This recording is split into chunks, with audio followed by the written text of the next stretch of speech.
Hello minasan, this is Yuki, and today's episode is about anime that have Dandere characters as main characters.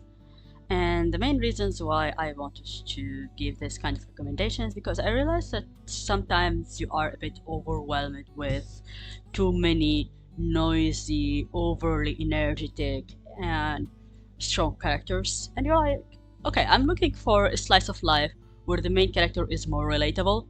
It's a character maybe with social anxiety, maybe who has trouble communicating with others, maybe who had some other difficulty because of past trauma and they try to overcome it. So how does this kind of character usually behave like? And what kind of settings are available in the anime world? And so I hope that you see some of the animes that you haven't watched before so you can discover them yourself and also give them a chance. So when we mention characters with communication issues, the very first anime that comes to your mind definitely are Komi-san Can't Communicate and Bocchi the Rock. And honestly speaking, I cannot really speak much for Bocchi the Rock because I didn't watch it yet. However, I know it's extremely famous, very relatable, and I'm really planning to give it a chance.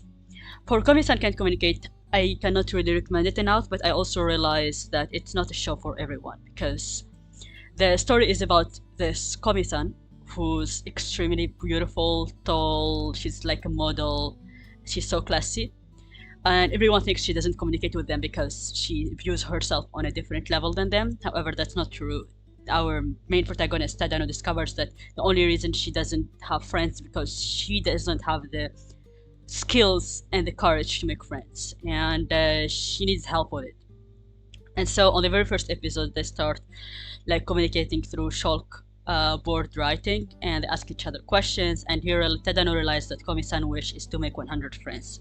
So he's like, okay, I'll be your first friend, and then I will help you make the other 99 friends over your last years of high school. However, the problem is that every single person in that school is extremely weird, starting from Najimi, who's extremely sociable cross-dresser, to Yamai, who's weird, she's so dangerous, you could end up kidnapping and threatening Komi-san and everyone around her. So, and there is also Agari, who's like have a habit of behaving like a dog, I don't know why. And Naka-naka, who's a Shinbyu, and there are 3 ninja boys, and I cannot even name every single weird character there. So it's not family-friendly show, to be honest. But it's extremely funny, and it depends on which aspect of the whole show you end up liking. Personally speaking, I love it. The development of relationship between Komi-san and Tadano. There were a lot of fluff moments, and also how far Komi-san came while making friends and also improving her own communication skills very slowly.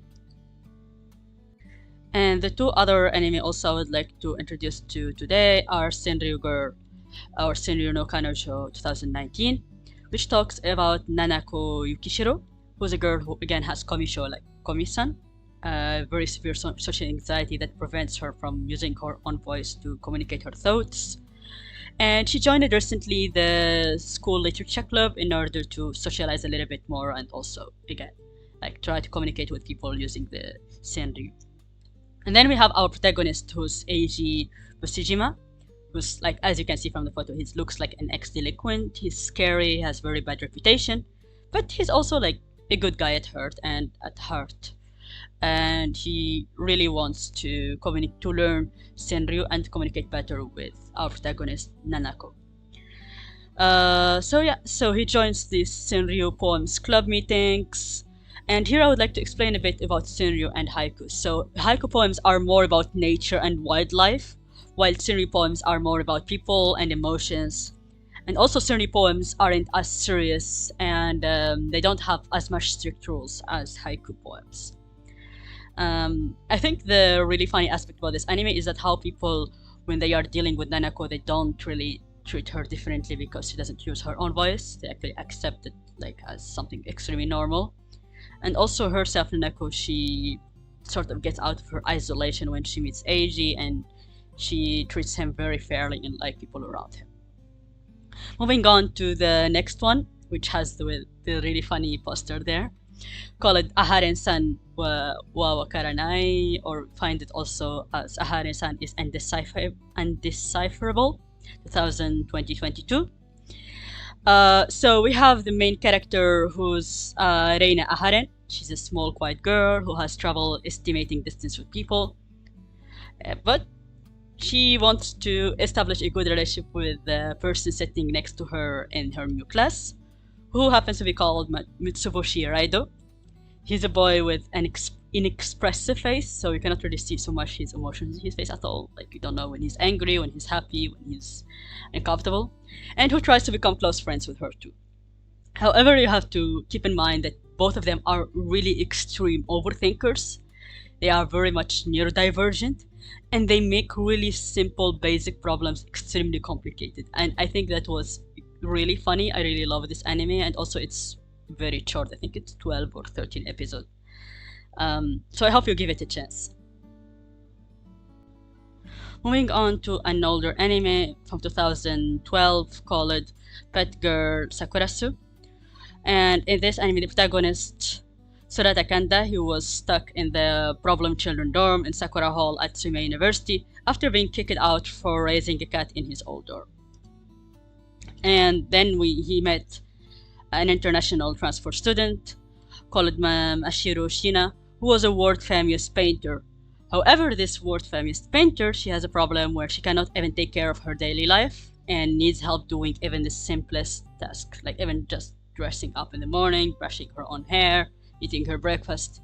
She's so dependable, and our protagonist Sorata was tasked with raising Mashiro, or more like tending to her needs, which puts him in a lot of awkward situations. Well, typical anime tropes, I'm not even going to describe that.